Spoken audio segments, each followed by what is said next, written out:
All right, everybody. Welcome into YourFiltersChoice.com. This is NFL Week 18, and my name is Adam, also known at YFC Sports V12, and then we got at YFC Sports Pete with me, Mr. Peter Cole. I think we got our tagline switched, so I'm gonna encourage everybody to send all the bad questions to you and all the layup questions to me, Pete. Man, welcome in. I know you've had an early morning of all the DFS things. So how you doing today, brother? I'm doing good. Just give me 1 second. My computer just went. All right. Never mind. No, you're good, man. You're good. I kicked something as I was moving. No, everything's going good. Last week, playoffs starting, right? A lot going on. At YFC. College is crushing. Yeah, man. Like always. But it's NFL. Yeah, you guys had a great day yesterday. You won one of the college basketball jams yesterday. Got close on the other one. I know you were kind of sweating that. Obviously, we had a couple NFL games yesterday. Obviously, college football season is going to be wrapped up. I think is it this Monday, right? That we have the championship game. Yeah, actually, we're going to have a show tomorrow. I think like 12 or 12:15 p.m. for the national championship. It'll be live, but then it'll be on video on demand for the rest of the day. So me and Chris Special will be doing that. Yep, that'll be it tomorrow.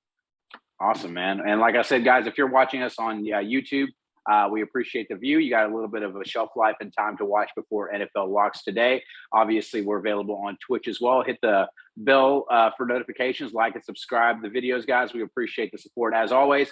Yeah, man, we're going to jump right into it here at YourFiltersChoice.com. If you check that out, we are going to be referencing our cheat sheet today, which is updated recently as a few minutes ago. So thank you to Gervais for doing that. If you go up to the top on the banner, you'll see the different cheat sheets. Hit the football cheat sheet. Make sure you're on the NFL tab, and it's going to have sorted by positions. It's obviously a great tool. We're going to reference that quite a bit today, just in regards to ownership and then projections and whatnot. But Pete, we're gonna obviously have to tread carefully today. I think that there's a lot of landmines on this slate. A lot of teams without incentive to play starters to pursue a win today. So it's kind of one of those games.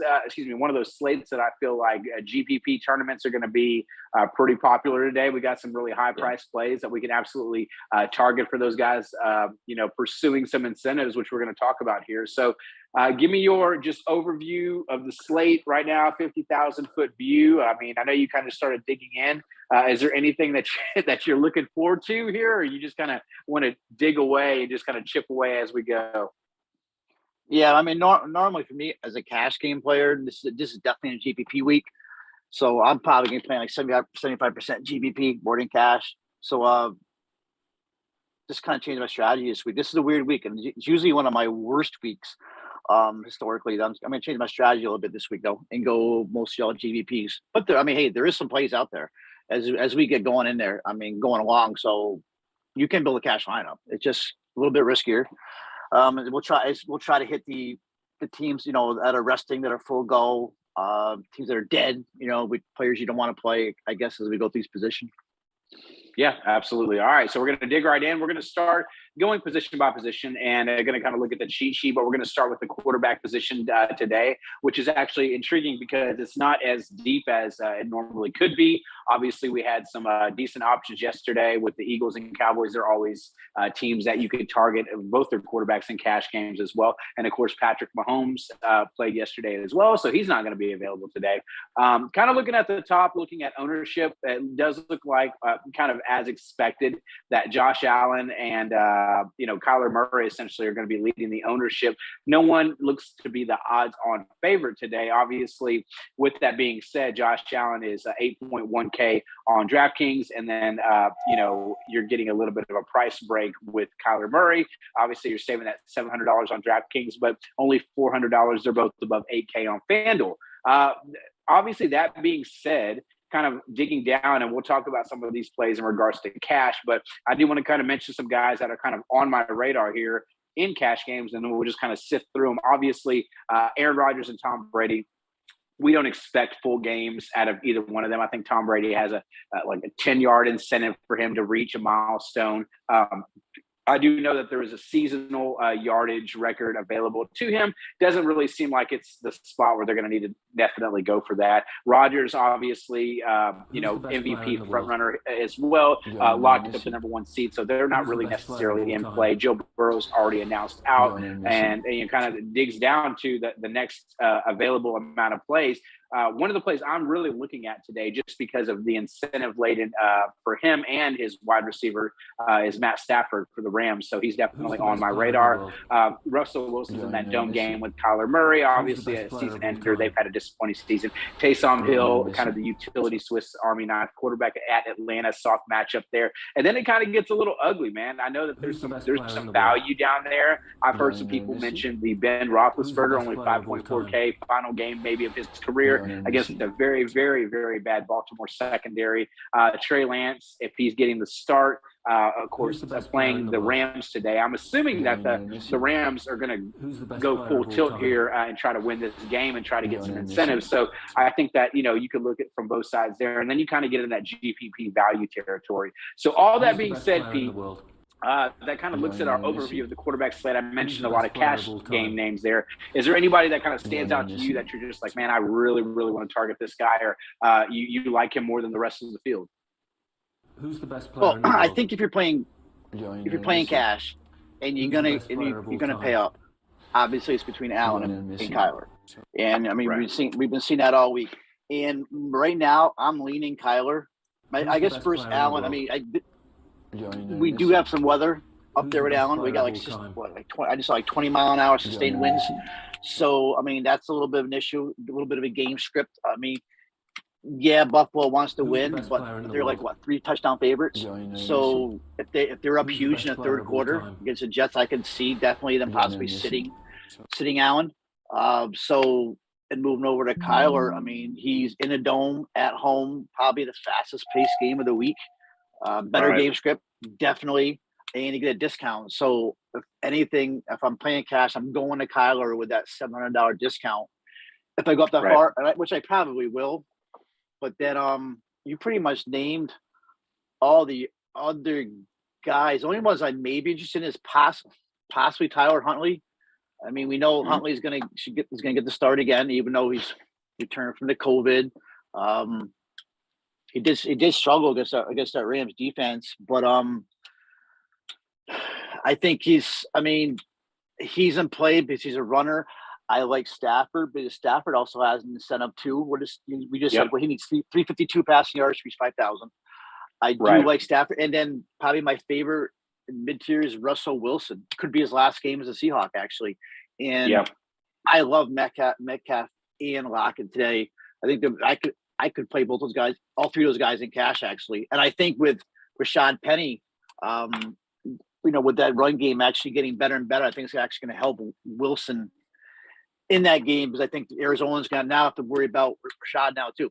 Who he said 130 in 3 of his last 4 games. He's kind of come out of nowhere, Penny, and done a good job. So to me, it's Murray. So I'm going to drop down like a Russell Wilson, and then maybe a Stafford to go all the way down to Tyler Huntley. Huntley could be the wild card here. I could just, another one is actually calling me crazy. Andy Dalton. I can't say they're playing for Zimmer's job. I think a lot of people don't want Zimmer to have his job anymore. But just looking, we saw what Justin Fields, who to me is nothing but shaky.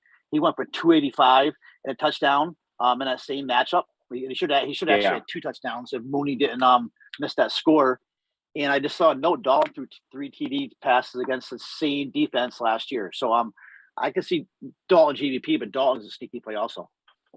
Yeah, absolutely. And obviously, whenever Andy Dalton's been given an opportunity, it's a little bit of a mixed bag of results there. And I know we're talking Andy Dalton, 5.3K. Obviously, it's a value, more maybe even a GPP target here. But I absolutely agree. I think that range, you have the Ben Roethlisberger, kind of the, riding off the old gunslinger into the sunset kind of thing, 5 to 6 yards at a time at this point in his career. But I do think that obviously, with that being said, I know one of his top targets, Deontay Johnson, is out. So that's something that we're going to definitely have to touch on later on. But I think that, what I'm kind of looking at in regards to and I think that, with the Josh Allen thing, I'm almost looking like I really want to just kind of play what that game script and narrative is. I'll probably get more exposure from the run game, which Devin Singletary, we'll talk about at the running back position, is obviously going to be very in play here. But I kind of feel like, why do they need to risk Allen here? And it could be a game where they're going to get some wind. I saw 20-mile-per-hour sustained gusts up to 30 miles per hour. So obviously that could affect them actually throwing the ball. And, if you want your quarterback to take advantage of his ability with his legs, I think that you're running an injury risk. It only takes one bad tackle that he gets a knee tweak or whatever, and their playoff hopes are down the drain. So that's why I think I'm leaning a little bit more towards the run game with Devin Singletary if I want to get exposure to it. But I know Stephon Diggs, he needs some incentives too, and that's Josh Allen's guy. He may want to take advantage of it and really try to feed him, so that could boost his numbers. So there's a lot of ways that you can go about that. I think that with that being said, I'm really focused in on like the Kyler Murray and Matt Stafford range there. I think Stafford, because I'm more than likely going to just try to jam in Cooper Kupp in my lineup, that knowing what they need. And I feel like Sean McVay is kind of that player's coach, right? That he's like the players, like he's like one of the boys in a sense. And this is Stafford's first season over here. He wants to make it a memorable one. He wants to go into the playoffs hot. What better way than to incentivize your quarterback and your star wide receiver with giving them plenty of opportunities today? So I really like Stafford here. I understand that he does not have those ceiling games that you want to see necessarily. I know last time out against San Francisco, he didn't do too well. 26-41, one touchdown, 2 interceptions for 243 yards.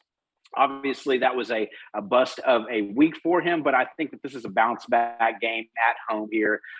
Season finale, I think that he's definitely going to shoot for some records. So Stafford's kind of at the top of my list with Kyler right below them. And then, of course, like you said, I really do like the Huntley call, but he's in that range. He's at 5.7. You got Big Ben at 5.4. We have Trey Lance at 5.5. You have Andy Dalton at 5.3. So I think down there is more value. If I really feel prohibited in what I'm jamming in my lineup, then obviously I'm going to look towards that area, because I don't think that you have to have a stud quarterback today. I think it's going to be about hitting those other plays that are going to really, really make up your lineups there. So yeah, I think that that's kind of all in regards to quarterback from like a cash game. We could talk about stacks here at the end or kind of mix and match them in. Do you have anything else on quarterback before we move into running back? The only thing is when we're talking about Sean McVay, and you know what? Actually, they have more to play for, probably, I think people think, because even though they're number 2 seed right now, if they lose, they could possibly fall down to fifth in the conference. So I could see McVay riding them hard here. Stafford's probably my sneaky play of the week. Still be on Russell, but I like Stafford more than I like most other quarterbacks this week. Yeah, he's kind of where I'm leaning, just because it seems like all the stars kind of align. I expect we get a full game out of him. And like I said, I go back to just Sean McVay, like you said. It just makes a lot of sense for him to, want to get these guys in a position to be successful, want to lock up that 2 seed, all those things matter. So, but yeah, like I said, that's quarterback for you. Obviously, there's some options, different places to go. We'll keep an eye on ownership and update the cheat sheet as we get closer to lock, guys. I want to move over to the running back position today. Looking at ownership right now with the projections, it looks like James Conner is projecting high on the running backs list. Obviously, Jonathan Taylor is a premier play. He's up there as well. If you're looking at FanDuel, I do know that David Montgomery has popped on there as well. Only 7.6 on FanDuel. Not as high on the DK spectrum, just because I think that there's other options there. But with Andy Dalton here, I think that he's definitely going to get some catches out of the backfield. But that being said, Devin Singletary, who's kind of my guy there. If I don't play Allen, I want to get exposure to that high game total. He's obviously there on the cheat sheet as well. So yeah, these are some running back plays in regards to ownership that we want to look at. But let's talk a little bit first, before we go on the ownership plays, about Jonathan Taylor. 9.3K. He is definitely incentivized to try to go for a rushing record here. I want to ask you, though, before we move into that, how do you feel about these guys having an extra game and being able to get these records? You're an old school guy, Pete. How do you feel about that, knowing that these guys have more opportunity to break these records? Oh, it's definitely an asterisk. it's like any sport when they're playing more games, definitely. But hey, Yeah. I mean, it's a different world now, it's a different season. I mean, and people won't even remember half these old records. So Right. and hey, I mean, he's had a great season. I mean, he is. I mean, hey, if you have this, if salary didn't matter, he's your play at running back. But that is a good question, but I don't agree. I think there should always be asterisks. Never mind. Yeah. Thomas next to your name. Yeah. Well, one thing about that, I will kind of say this is that, this year, I mean, I think he missed a game, right? From what I remember, it definitely leveled the playing field with COVID and, having a lot of these guys have to sit out for protocols and whatnot. So dodging those protocols was a big part to having a successful season. I'm sure that's really going to change how these contracts are being reworked and incentivized, because you have to factor in a lot of those things, that we never expected from the sports arena, you know what I mean? Dealing with these pandemics and whatnot and whatever variants we're on. But yeah, I mean, 236 yards away from 2,000 for Jonathan Taylor. Obviously, that's a big workload, but he's already at 20 touchdowns. I think his projection is like 120 something yards. He's projected for like a touchdown and a half. I mean, he's obviously going to be a premier player, someone that we need to look at. I do think that for me, I'm absolutely going to try to play him here. If I have to like pick out of him and like a Cooper Kupp pay up, he's probably going to be secondary for me, just because, I mean, nothing wrong. It's a great matchup. I just think that, I mean, with running backs paying that much when there's value on the board is tough for me here. So, I mean, he's definitely in play here. Let's talk a little bit about the ownership play. James Conner is popping up, and I'm assuming that's, due to the Chase Edmonds not being available. So you have this play against Seattle. They're at home, obviously. He's priced down here. I mean, this is an amazing matchup. But he has, I guess, what was his issue that he had? Was it a heel? Something along those lines where he was dealing with that. It's a heel. And I mean, when he's been playing and he's had all the carries, he's had a pretty amazing season. Tell me about James Conner. I know you like the Cardinals in this spot, right? Yeah. And I think, to me, Conner is the best running back of the slate. Just really quickly going back to Taylor, I really don't see them needing to get to even give Taylor 25 plus carries this week. I mean, they easily could go under, and you can still destroy him with 20 touches. But getting back to James Conner, I think he's the best runner of the week. We know Cliff Kingsbury, he loves to bell cows running backs, especially when he loses one of his top running backs to injury. And This is definitely a Kingsbury play. We see the last 2 weeks without Conner, Edmonds played almost 90% of the team snaps, 17 carries, 7 targets, 20 fantasy points a game. We can't beat that. The 5 games without Edmonds, he averaged 17 carries, same thing. So he's by far my top runner. I think he's going to be popular, of course, but that's okay. I think I'd rather deal with that $6,300 price, $3K less than Taylor, than I can get up to Cooper Kupp and possibly, like going back to like a Kyler Murray, because I can definitely play Murray and Conner. I don't like to play a running back with my quarterback, but this week you definitely can. I just like the whole game environment in the dome today. And I think that the Colts, they have to win to get a playoff scenario here. So, I mean, if you're looking at that from the perspective of, is Jonathan Taylor going to, I don't think that they're just going to absolutely kill the guy today. If they want to make the playoffs, they want to have a chance to actually compete in the playoffs. So they're going to need that guy. So I feel like they're going to want to win, but I think that they're going to do everything they can to not use up Jonathan Taylor today. So that's an excellent point. And I mean, the price Jacksonville's tag defense, that Jacksonville defense is I'm not a Jacksonville guy, but that defense is underrated. That run defense is underrated. The way right now they're allowing the fewest yards per carry, 3.9. So not bad. Very underrated. Yeah. So we got a question that's coming in. I think it came in on Twitch. I'm looking at YouTube for everybody that's kind of following. So I think that Cam Akers is obviously one of our longtime subscribers, Papwap, was asking about. I mean, from the running back perspective, I mean, just kind of talking about some of these plays that are, one-offs. I think Cam Akers, with him coming back and being activated, he's only at 4.7K. We talked about obviously liking Matt Stafford. We like, obviously, the Rams here. I mean, if he's making the season debut today, I know this guy's extremely talented. I know you remember him from college football and from the impact he made coming on as a rookie. I mean, at 4.7K, I think maybe a little bit more GPP for me, just because I think there's some mid-range plays that we like a lot. What do you think about Cam Akers today? To me, GPP only. I'm pretty cool he even brought it up because now this is his season debut, right? Yeah, but it was the Achilles injury. So I couldn't remember if it was the first game or not. And we don't know about the workload. We saw it happen ODB and Von Miller when they joined, how long it took McVay to get them up to speed. But Akers does know the offense. He's been with the team all year, so we know he's comfortable. So it is a little bit different than an ODB situation. I mean, it's different positions, but I could definitely.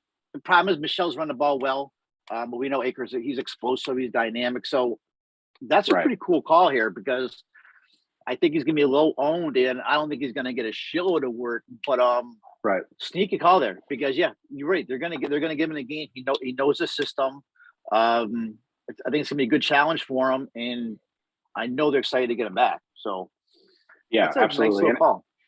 Yeah, I think that's something definitely to kind of consider because, like you said, I mean, we have to consider all possibilities today. With the NFL, like I said, and the scenarios and the incentives, like all of this stuff and COVID, like there's all going to be obviously things that are going to come into play here. That being said, kind of looking at it from the standpoint of like, okay, well, I mean, liking this mid-tier range. We talked about James Conner. I mean, do you feel that with like a Devin Singletary 6K, I feel like that's still a little bit underpriced, especially for the game script going here against the Jets. Do you like that call there? Do you feel like if you don't go Jonathan Taylor, maybe that you can play a James Conner and then maybe a Singletary and then like another play that's in that mid-range? Like where are your thoughts at in regards to that? Because I know you like James Conner is your favorite value play today, which I'm firmly on board with. It makes sense in ownership, especially for cash games. GPP, I think he can go differently. But do you think that it's a worthwhile pivot for Singletary at 6K?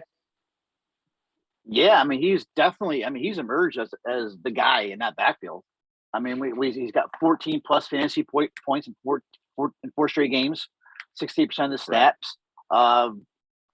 See, against New York in November, 743 with a touchdown. That's when Matt Breida and Zach Moss also had touchdowns that game also. So Singletary, he had a good game last week. And you know what? Think about the game script with the Jets. Right. Jets are like and the weather. The weather, they could be up by like 3 touchdowns in the third quarter, and then just gonna pretty much hand it to Singletary to seal it late. I don't mind that call. I like another one I like is even cheaper. I like Deontay Foreman. I like Foreman a lot. What's he, 57? I think he's like value. I think he's got one more chance here to show that he could be Derrick Henry's backup next year. We know Dontrell Hilliard's in the mix there. Could ruin things a little bit, but I like Foreman's probably one of my favorite other plays. But I think Singletary probably is a base pivot. Yeah, I actually talked about him on the lineup building video here on YouTube as well. And one of the things I mentioned at Deontay Foreman, he actually went to my high school alma mater here in Texas. And, so when he got drafted, I mean, he came out of UT, he got drafted by the hometown Texans. And, it was a big deal. Everybody was talking about him. And when he got opportunities, everybody wanted this guy to succeed. He was a hometown boy. It just made a lot of sense, right? And so now he gets a chance to come back to Houston. Kind of gets an opportunity to showcase himself. Yep. And you're talking about, he has a opportunity to play well in front of, it's his home crowd. I mean, he's going to have a lot of friends and family there, even if nobody else wants to watch the Texans game. And from everything that I've read, it looks like the Titans are still in a position where they need to win, right? I mean, they're still, I know that they are, division clinchers, but playoff seeding is going to matter here. So they could possibly get Derrick Henry back. This may be an opportunity for these guys, these Foreman and maybe some Hilliard to go full tilt here against the Texans team that can absolutely give it up. Exactly. It's running back. Yep, and not have to worry about keeping them fresh with Henry right around the corner. So that's another really good point. So I may even lean Foreman a little bit over Singletary. I probably do like the Singletary call out because of the game script. But don't sleep on Foreman. He's one of my favorites. Yeah, absolutely. And it goes back to the same thing. We can play up to 3 running backs here, but it's like, do you take the chance with fading Jonathan Taylor? In cash games, it's kind of hard to say. Like, I don't know. I know you need James Conner from an ownership standpoint, but I think that's where you can kind of make your pivots here. And that extra 300 may come into play here today. I think that there's going to be some really tight salaries. So kind of looking at there, I know Keyshawn Vaughn obviously was somebody that's kind of popped up as well. I want to mention his name. He had 8 for 31, 7 for 70 last couple of games here. Obviously, it looks like Ronald Jones is going to be out and Leonard Fournette's gone. I think that all their other guys are kind of on injured reserve here. So Tampa Bay is looking really thin in a game where, I mean, yeah, sure, they want to win, but I think that they're going to want to just kind of, ride off into the sunset here into the playoffs and not really risk a lot of injuries. You can't see Brady throwing the ball 50 times or his backup coming in and throwing it that much. I know Le'Veon Bell's down there, I think that he's probably going to be active today. But, man, I got to feel like this is kind of that Keyshawn Vaughn game where 5.3K, I mean, I know Carolina has a pretty decent defense. So what do you feel about Vaughn here? I know that, you're a Florida guy, so tell me what we should – I like the guy. I like him from what I've seen, so – This is a huge game for Vaughn. I mean, this is kind of like a career-changing game because we know what's going on in that running back room with all the injuries. And before that, though, he was definitely trending in the wrong direction. Not that he wasn't playing bad, but he just wasn't playing at all. I mean, that room was stacked. Right. And they're putting Fournette on the field, most of the games. And now we know there's going to be a shakeup in the offseason. Jones, Gio, and Le'Veon Bell probably are going to be gone. And it could just leave Fournette if they resign him and Vaughn. So if Vaughn has a huge game today, it's going to go a long ways for this kid's career. And there was a lot of talk in the Tampa press down here about Brady didn't like Vaughn, didn't like the way he played, didn't like his attitude. But that's all seemed like it's changed a lot the last couple of weeks. And they really think that they need him to take those steps. The thing was they need him to take those steps earlier, and he didn't. And then they're talking about the Bucs target a running back early in the draft to take over from that. But now Vaughn is not out of the running just yet. If he has a good game today, it's going to make a lot for his organization and for him. So I could see a good. What's Vaughn's price? I don't even have that. 5.3 on DraftKings, and I think on FanDuel he's 5.9, which actually is it's a pretty good FanDuel value. Yeah, probably even better on FanDuel, but definitely a little wild card here because the Bucs, they'll pull rabbit out of their hat. I can see this kid having a huge game. Another one that same price range is Elijah Mitchell. And I would say only use him. I think Jimmy G is going to start now, so I think if Jimmy G is starting, if Lance is starting, I'm not even looking at Mitchell. But if Jimmy G is starting, I think Mitchell is also in a good spot here today, in a spot that playing because it's a game that they need to win, and he's been playing a lot, so it's a must win game. So they're going to play him. So another guy we know we're going to get a full game out of is Mitchell. Right. I will say, too, just kind of mentioning some other names before we move on. I think Antonio Gibson's back. He's priced down at 5.8K. A.J. Dillon's in a great script for Green Bay if they decide to just kind of run this out against a Detroit team. They're in a dome, so they don't have to worry about playing in Lambeau. They've already clinched everything. Aaron Jones is questionable. I kind of wonder if they're actually even going to activate him just because, it just seems like this could be a spot where they're not going to need him and they're just going to let A.J. Dillon just run it out here. So that's actually somebody I'm starting to like a lot more, kind of in that same range. I think a lot of people – I've had 3 questions sent to me on DM about Samaje Perine. And I think that, yeah, sure. I mean, there's no Joe Mixon. He's obviously somebody you can consider. He's 5.3. I would rather play Keyshawn Vaughn in that same spot, I think. Just because I think that this Cleveland defense is actually still going to play pretty hard. I think that's kind of a trash game anyway because from what I was seeing, obviously there's weather involved, sustained winds. So, it's kind of the same situation like in Buffalo, same kind of weather. So I think that it's going to be a very ugly most Browns games do get really ugly like that. So, it could be somebody you can have. Chris Evans is there too, though. So you got to watch that. Right. You got to be careful there.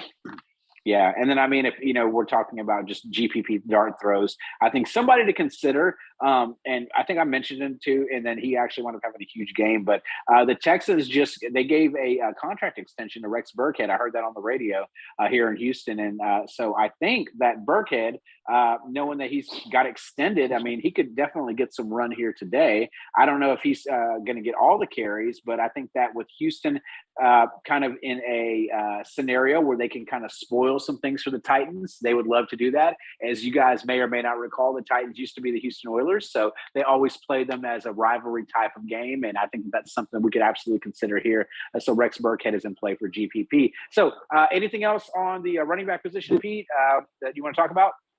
I think there's one name we did. Maybe you did mention. It might have went over my head, but did we mention?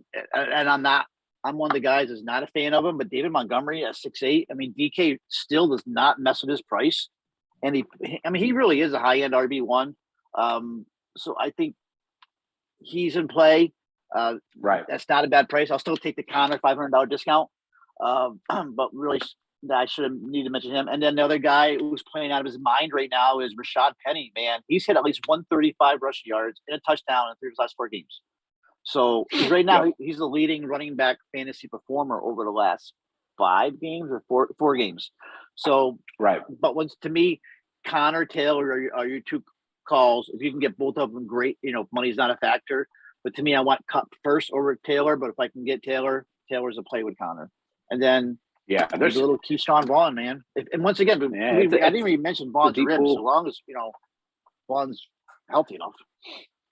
Yeah, absolutely. And I mean, you can absolutely look up GPP low-owned guys. Dalvin Cook is up there, Nick Chubb, Alvin Kamara. Obviously, any of those guys are, they're excellent players. As long as they get their normal workload, they're definitely going to be in play here. I do think that kind of looking, I know you provided in our premium Discord a sheet, thanks to Fantasy Points, kind of like who should be a full go and who's going to kind of sit players today.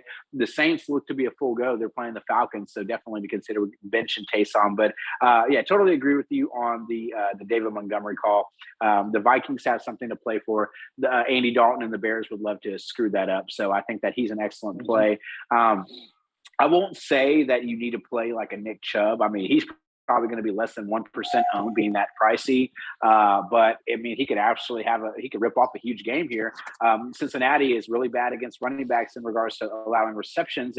So he could catch some balls out of the backfield. That's obviously something in play. I think last time against Cincinnati, the people are quick to forget, but he went 14 for 137, 2 scores on the ground. And I think he had 2 catches for 26 yards. I've been picking on Cincinnati with running backs all year long, but it's kind of funny though, going back to the same stat, they're not the worst in the league now in allowing receptions to running backs and things like that. The Seattle Seahawks have now taken over that position, which makes me like James Conner even more. So that being said, let's move over. We're going to talk about the wide receiver position here. I mean, there's obviously kind of the same situation. It looks like that Cooper Kupp, I mean, he's at 9.7K, nearly 10K here. It kind of sucks because I really feel like this could be a great Devontae Adams spot. Like, I mean, if we knew he was going to get a full go, like you almost kind of wish like the Packers were playing for something, because then what would happen is the ownership would split between Cooper Kupp and Devontae Adams. But now, because of obviously incentives and everything we talked about earlier with Matt Stafford, Cooper Kupp's going to be an absolute premier play today. Looking at it from the ownership standpoint on our cheat sheet at yourfilterschoice.com, he is the top wide receiver on DraftKings. AJ Brown, Christian Kirk, who I think everybody likes, is right below them. Christian Kirk on FanDuel is higher owned than Cooper Kupp. I've seen some projection where he's going to be higher owned on DraftKings and some other projections as well in optimizers. But I think that Christian Kirk in this position, no DeAndre Hopkins, only 6K on DraftKings, 6,200 on FanDuel. We know about the Vegas line, the spread. Seahawks are pretty bad. So that's kind of the top range. There's a lot of places to talk about. I'm going to let you kind of lead in here. Tell me about Cooper Kupp. What do you think? And is there any plays here that are going to be good in cash games for you? Yeah. And I mean, of course, to me, Kupp's the top play. I'm actually just posting in our premium. I just saw a quote from Mike Zimmer, actually. That's I'm going to talk about Jefferson in a second. There's a lot of questions about are the Vikings playing all out today? And Zimmer is saying Right. he is absolutely playing for his job. But Yeah. I mean, Cup's the top. They need to win. He's got a chance to break all these crazy records. So definitely, what's he got? 12 receptions to set single season, 136 yards to set single season. So Cup's to play. We don't need to spend any time on it. I think a nice leverage play though off of Cup, which shit happens, and much cheaper is Justin Jefferson. And I think people are going to shy away from Jefferson because they know that the Vikings have nothing left to play for. But I've followed Mike Zimmer for years. I remember even when he was a DC on the old Hard Knocks. I mean, I had a lot of respect with him as a DC. But he's going to go out. He's going to go out and try to win this. Hopefully, I guess keep his job. But since week 10, Jefferson has at least 10 or more targets, 20 or more XFP in every game, averaging 22 fantasy points a game. And three of those 8 games came with Thielen out of the lineup. So I like Jefferson as a top pivot off the Cup. Cup's your play. Of course, Christian Kirk play. We love Arizona today with no Edmonds, no more fair. Be a fair price. My favorite play, I think, today is now that it looks like Jared Goff is starting, is Amon-Ra St. Brown.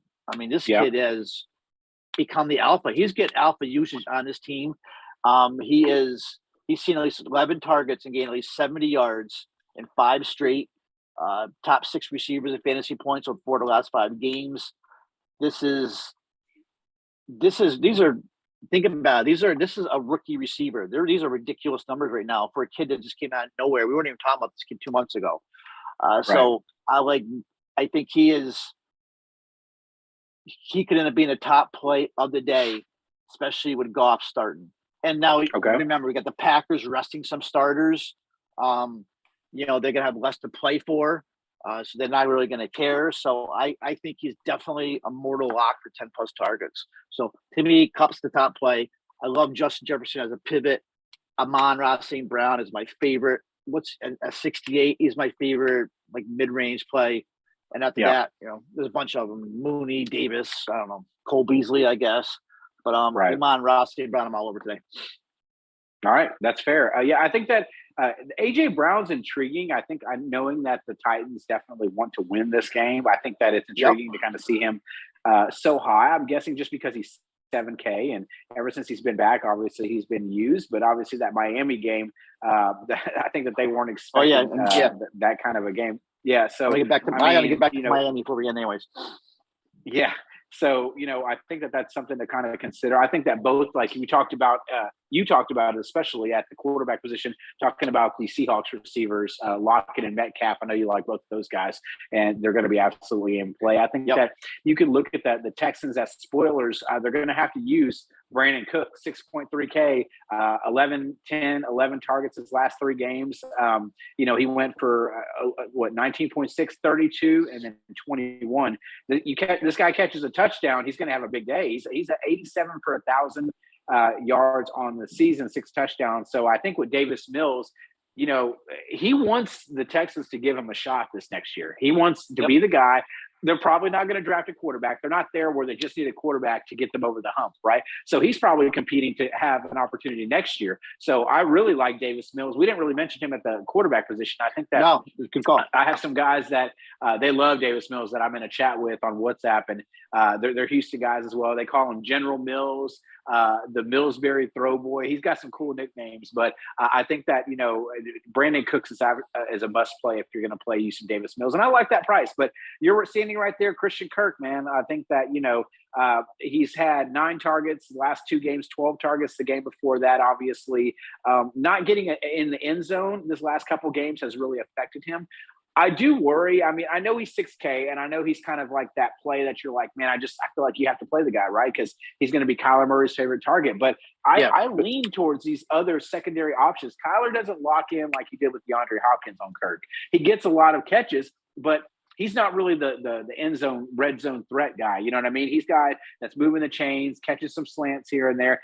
He's a talented receiver. Don't get me wrong, but I don't know that I'm just I'm going to be a little bit more contrarian, I think, on him because I'm like, he's a good play, but I'm like, shit, like, why would I not just, go down a little bit more? There's some great options. You talked about Darnell Mooney. If you like Andy Dalton today, he's going to be involved.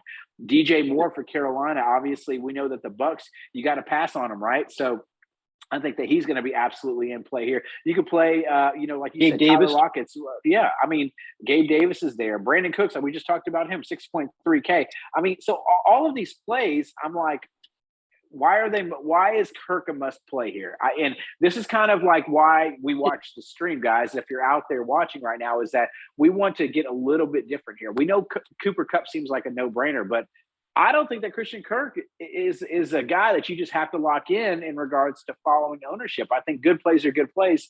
So knowing that all those guys are around them, Pete, and I want to talk a little bit more after this, but just give me your final thoughts on Christian Kirk. I mean, is he safe enough? Do you have to play him for ownership? What do you think? If anything, he's a cash play, not a big GPP play. Right. They got to win. Hoping the Rams lose. He should get his normal workload. And if he does get his normal workload, we do know that volume does kill that Seahawks secondary, and they've allowed the 5th most fantasy points per game to his spot. So he's going to get the targets. He's going to get volume, but I see him as a cash play, but not just way too many other plays. I could be going toward GDPs than Kirk. And this is more of a GBP slate. So to me, I still think Kirk's a decent or good cash play, especially at a 6K. Yeah, but Mooney right there at 5'9", is, like you said, very appetizing. Also, we didn't mention DJ Moore. And I when we get done, I want to mention talk about Jalen Waddle for a second also. But even Allen Robinson sitting there at 4K. I could even see Allen Robinson at 4K possibly being a cash play. If you really need to, if you want to fit in like a Taylor Cup, you could possibly throw in like an Allen Robinson. So right, yeah. I mean, all those guys, and I'll definitely let you talk about those Dolphins receivers because I think both of them are actually in a really good spot here. With playing the Patriots. But I do want to mention that we talked earlier about Deontay Johnson being out. So Chase Claypool is at 5.1K. And I know that there is, if you just keep scrolling all the way down, you got a Ray McLeod. And I know he's always been underpriced. Big Ben likes throwing to this guy. 10 targets last week. He only caught 4 of them, because, I mean, it's Big Ben. So I do think that, 3.8K for somebody like him, he's absolutely in play here, in regards to value. From a matchup standpoint, I kind of looked at it. It looks like the Bucks have some of the best matchups on the board, but they're not going to be used. Obviously, they're going to sit a lot of their starters, so I do worry, obviously, about that. Justin Jefferson is probably the best matchup on the board in regards to guys that I know that are going to get reps today. Brandon Cooks is right under that, though. So I do want to mention that the Titans have been historically bad at guarding receivers, especially good, quick, fast receivers. So I think they're going to struggle a lot today in a kind of a division rivalry spoiler type of situation. And then obviously, the last one I want to mention, it. I do think this is GPP, but we got to remember, I know Stephon Diggs is expensive, and I know he's up there with some probably better plays, but the guy is right under 8K here against the Jets team that's really bad. This is kind of those games that you don't talk about him. Last time out, he had that big game against the Jets. He had 8 for 162 and a touchdown, went for 33 DraftKings points. You definitely have to consider him for GPP. So I will let you talk about these Dolphins guys, and then we're going to move on to tight end. Yeah, I just want to bring up Jalen Waddle. And I think he's had a much better season than a lot of people even realize. And they haven't played the Patriots since week 1. And as you were talking, I was looking up week 1. He went 4 for 61 with a touchdown. I think 5 targets. I think it was a 3-yard touchdown from Tua over J.C. Jackson coverage. But now here's a kid that did we realize in game 1? Yeah, we all know the talent of Jalen Waddle. But did we think that he would be, looking to overtake Anquan Bolden's record for most receptions in NFL history from a rookie? And he needs 2 to tie, 3 to break the record. That's an 18-year-old record now. And if he gets 12 receiving yards, he's going to be the 24th rookie to post 1,000 receiving yards. So, and and you look at New England now. New England is going to have some issues preventing Waddle. They got Miles Bryant, who's their starter in all nickel sets. He's tested positive for COVID as unvaccinated. Jonathan Jones is done for the season. Who else we got? Then we got Johan Williams on the field, who Belichick has been avoiding putting on the field the whole year. Was it week 12? He had a couple rips, so he has no options left. To get creative, to shift the defensive backs inside for another group. Do any kind of stuff with Waddle, and they also may be without strong safety, without Kyle Duggar. So that's a lot for New England to process here. I could see Waddle having a huge game here with Tua. My favorite, I shouldn't say under the radar, play, but probably my favorite GPP play because I consider St. Brown a cash play, really, because I do like St. Brown a lot. So I'm on Waddle. Yeah, I want to address. There's a couple of questions, one on Twitch and then one on YouTube. The one on Twitch was about Antoine Wesley. I actually like that play a lot as a pivot over Christian Kirk. I think he's going to have a very similar type of, output. I think that Wesley's only at 4.1K, and I know he was helped by the touchdown, 2 touchdowns actually, recently against Dallas, and then that was last week, and then of course he had a touchdown against Indianapolis. But I think that he's kind of emerging as a really good red zone target for Kyler Murray. So absolutely, I think that the guy's in play today, especially over that price tag. I will mention though, with the rest of those Cardinals, that you posted something about it, that all these guys that the Cardinals have that I like, James Conner, Christian Kirk, we talked about, Zach Ertz, who we're going to talk about, Antoine Wesley and AJ Green, all have obviously free agency looming for them. I know AJ Green has some contract incentives. So GPP, mix and match them. Play you some Kyler and GPP, rotate those guys out. Play 2 here, whatever. Yep. I usually try not to go more than 2 targets for a quarterback when I'm stacking them. It's very hard to be sustainable with 3 guys. Usually 2, it gives you a couple dart throws at them, and you hopefully can hit the right one or maybe the right 2.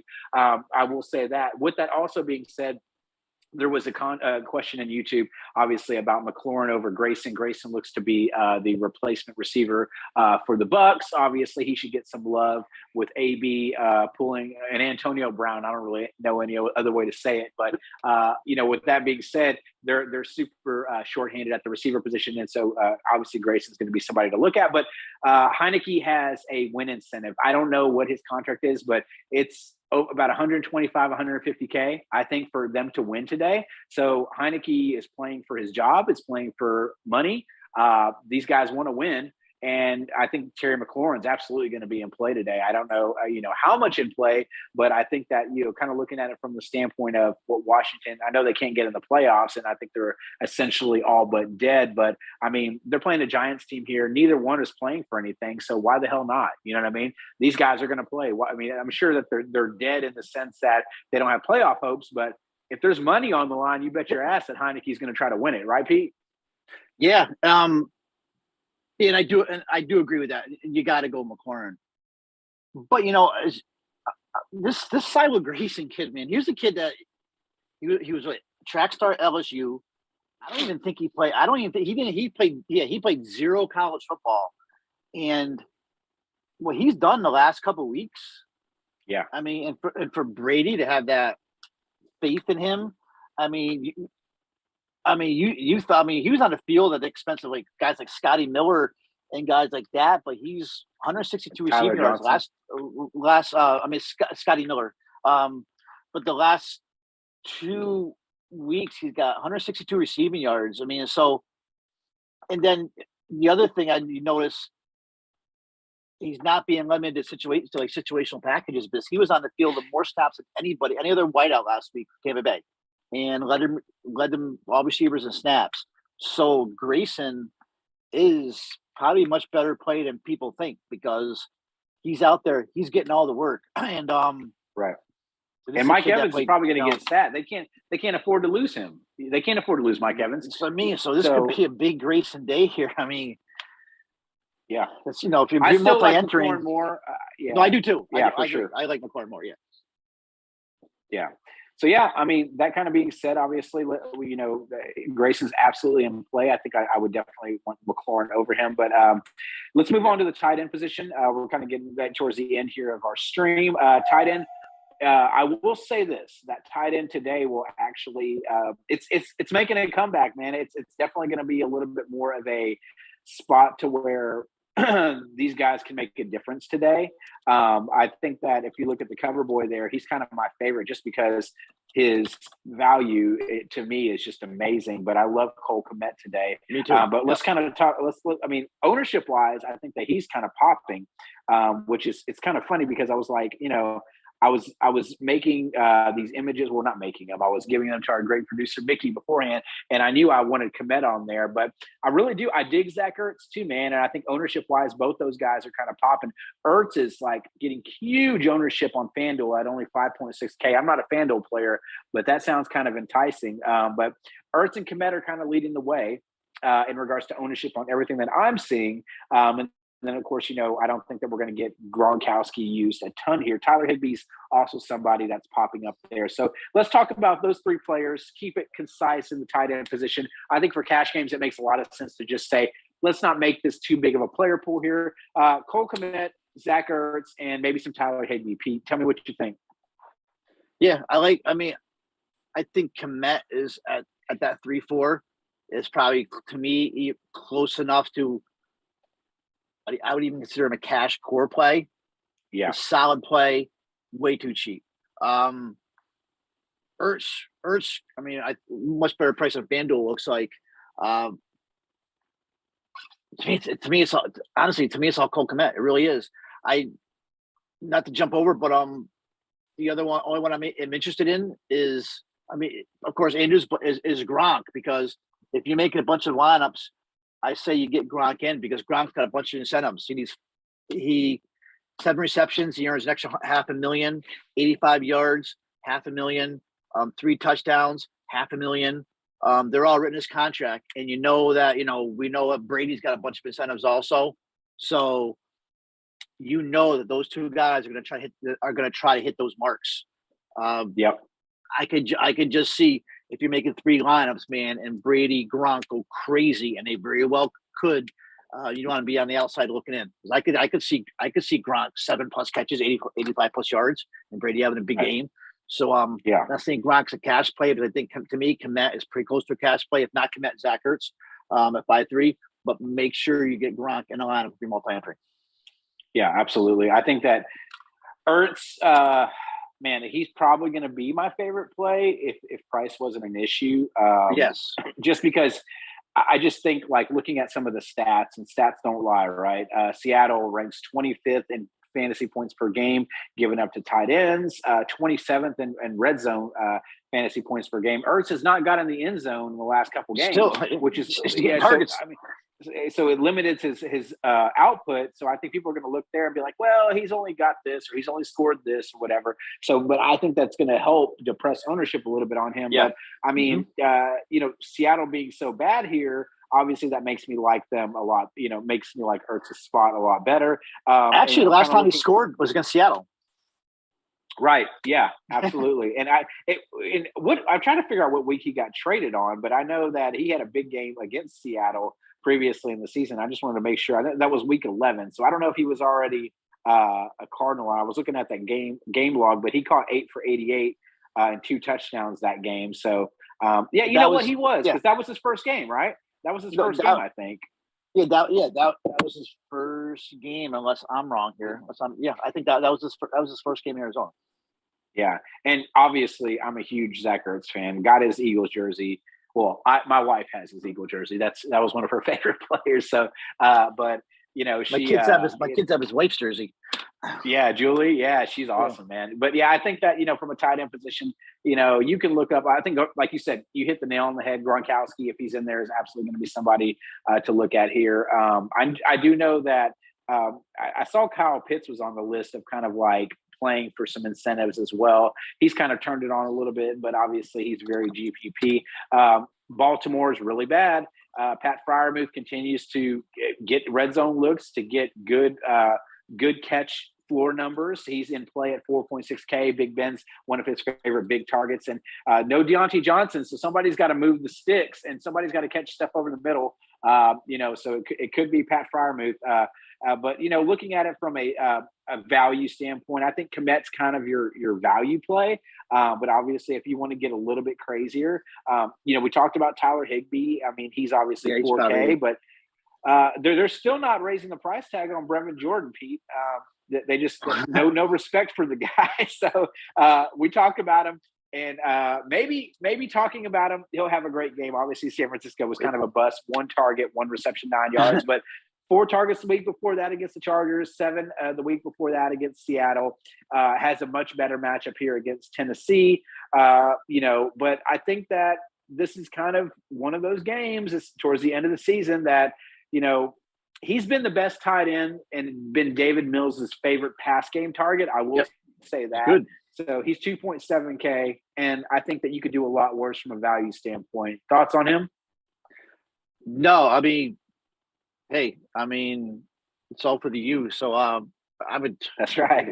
He's so talented. Definitely in play. And you said he's Mills' favorite target. He is. John Bates is another one I'm looking at. I mean, with Ricky Seals-Jones out, Bates is another one you could probably throw in there. I would play Jordan over there, but I could see Bates could be getting all the snaps this week at a cheap price. Yeah. I do know Mike Gesicki. You got Mike Gesicki, but New England is so good against a tight end. But this probably is his last game as a Dolphin. He's a free agent. So, right. But you never know. Maybe he gets beat by they can beat New England like a little shovel pass or something. But New England is just so good against tight ends. But I think Gesicki's a really good tight end, and his last game could be his last game as a free agent. So I could see something weird happen here for him too. Yep, absolutely. And obviously, we mentioned Tyler Higbee, Gerald Everett's right there. It's kind of funny because I feel like they're always right next to each other in price. They're former teammates and everything like that. Everett could be a spoiler. I mean, playing in that Arizona, that dome, and we talked about how we like Seattle. He could just be that guy that catches 2 touchdown passes that you want to go to Tyler Lockett or to Metcalf instead if you're playing those guys. So Gerald Everett's obviously on the radar here. Tyler Higbee has produced. I will say that. I mean, clearly Matt Stafford, if we like him, we have to like Higbee as a secondary option here in addition to like a Van Jefferson and those guys. But 9 targets against Baltimore. I feel like everybody has 9 targets against Baltimore, but then 6 against Minnesota, and then Jacksonville, he had 6, 5, 5, 10. So he's definitely getting looks. 6 catches, 5, the last 3 games, no touchdowns. So obviously he's kind of in that same situation as Zach Ertz for a little bit cheaper. Right. You want to get exposure to that Rams passing attack. Maybe if you're fading Cooper Kupp, at your own risk, obviously he's somebody to look at there. So anything else on the tight end standpoint, or you want to go ahead and wrap it up? No, the only I was looking at is it looks like Pitts is out, right? So maybe like a Hayden Hurst. You want to get different. Yeah. That's it. No, I like the good call. I like the call. To me, I want to get Gronk and something. I think Ertz is your play, and Cole Kmet's my favorite value cash. Absolutely. Kind of looking in, looking at defense kind of to round this out. Obviously, it can make or break you sometimes.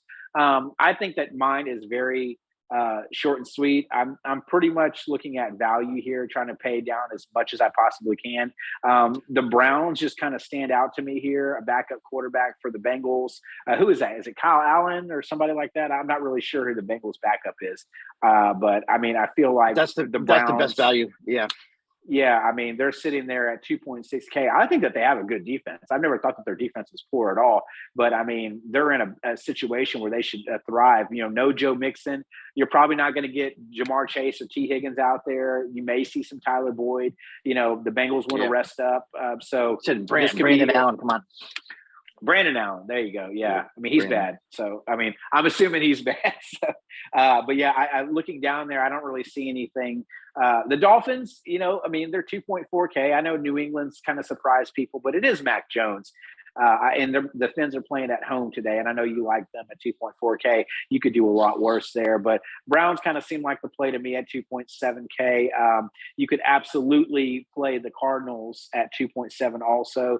Even if you like Seattle, Cardinals are at home. They're going to definitely want to feast on Russell Wilson, who's been taking a lot of sacks this year and having a lot of struggles.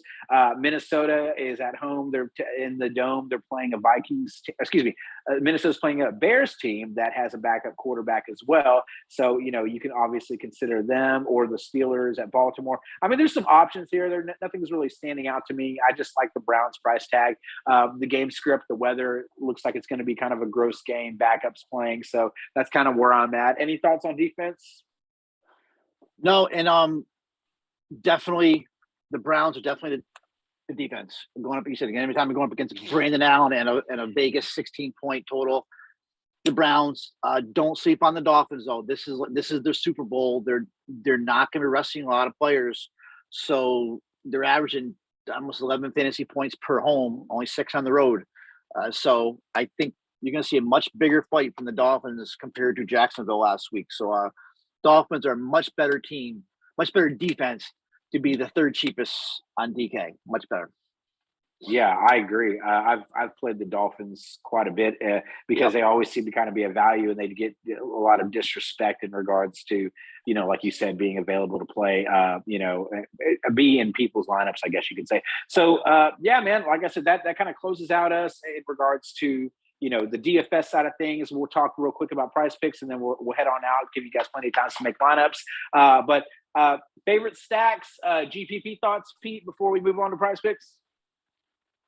I don't have any like really crazy stacks. Maybe like, let me see, who's my favorite stacks? Honestly, probably gonna be the Seahawks, like a Wilson, a Lockett, Metcalf, running back like a Gerald Everett. Also a little bit of Stafford, Cup, and Beckham running it back. I don't know, can you run it back? Maybe add Debo to that or something. And then of course we keep talking about Kyler, Ertz, and Kirk maybe. Running back with a DK or even a Penny. So Hawks, Rams, Arizona, my top 3. Yeah, I kind of like I don't think it's a gross stack, man. I've always downplayed it and talked about it a little bit, but man, that Houston Tennessee game, it could definitely shoot out a little bit here. I think that, you could play a Deontay Foreman, maybe an AJ Brown, run it back on the other side, play Davis Mills, play Brandon Cooks, and maybe throw in Brevin Jordan down there. Obviously, I think that's very much a player. You can mix and match it with the Rex Burkhead.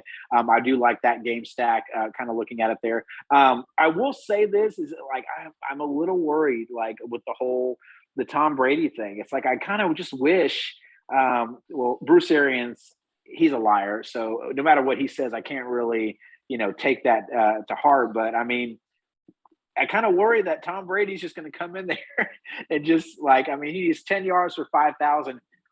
Does the guy really care about anything other than Super Bowls at this point? Like, I mean, you got to think that he's not going to play a full workload here, but you're right. They could just torch these guys in 2 quarters and then he sits the second half.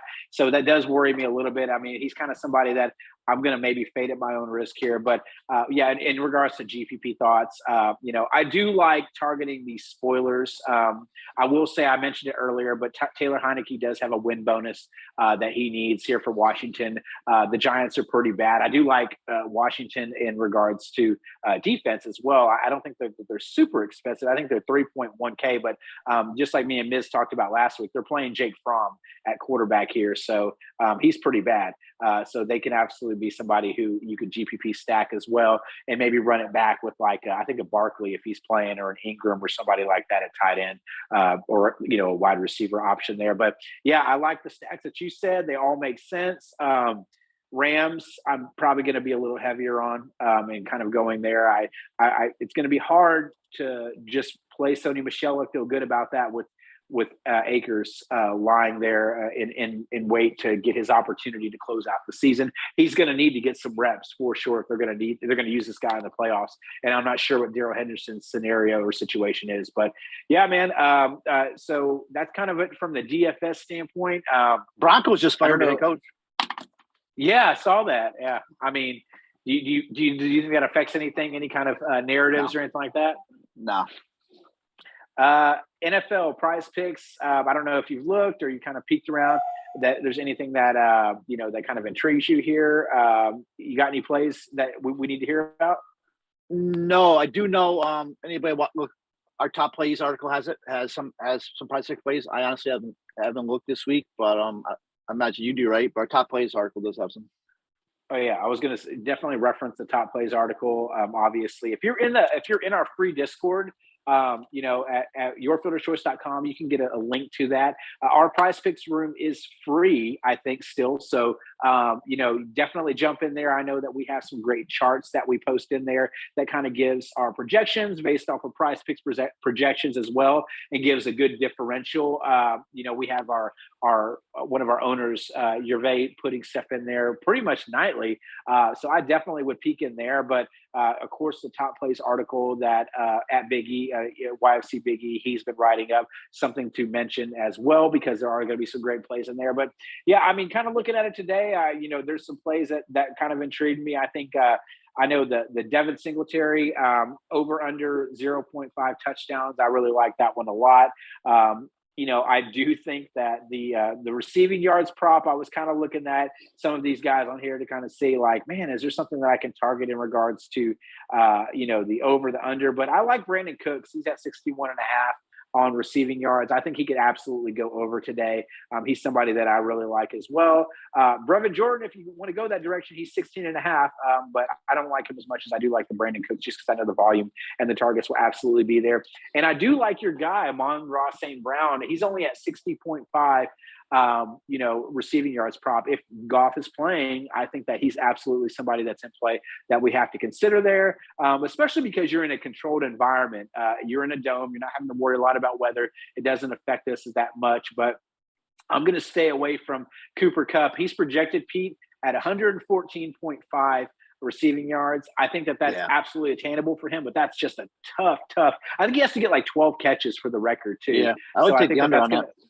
Yeah, I was going to say, like, if you're looking at the catches prop, he's at 9.5. I think that eventually, it's not like they're playing the freaking Jets here or the Jaguars. They're playing the 49ers. The 49ers are not just going to just lay back and let this guy get records on them. That's a divisional opponent. So, I think he's a great play. Like, he's going to produce. But I think that, it's a receiver. Let's be honest.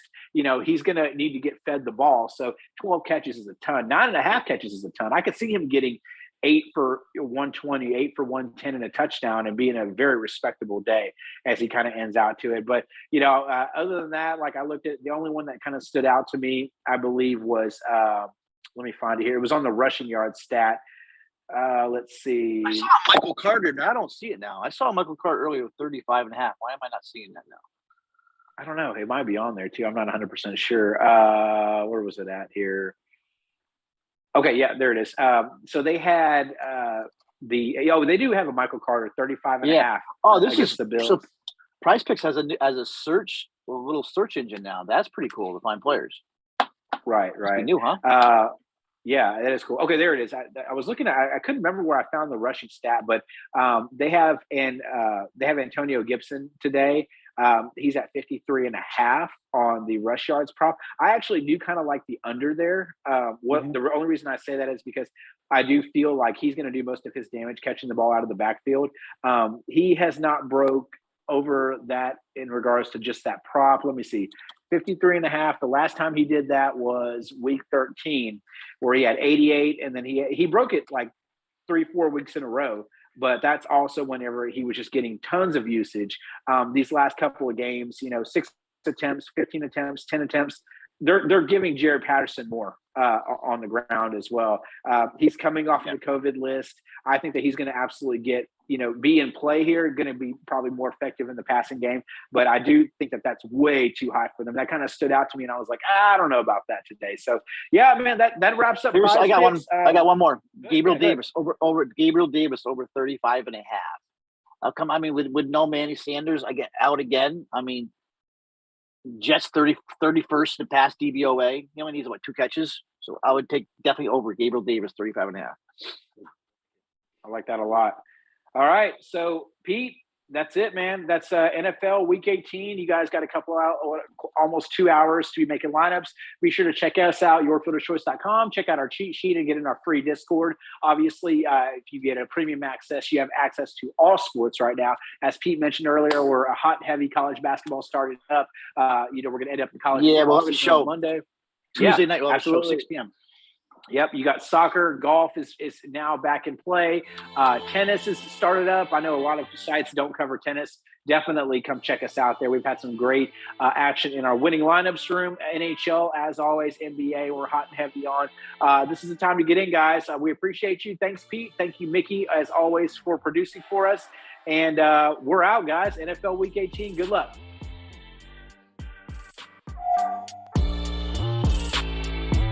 All right, thanks, guys.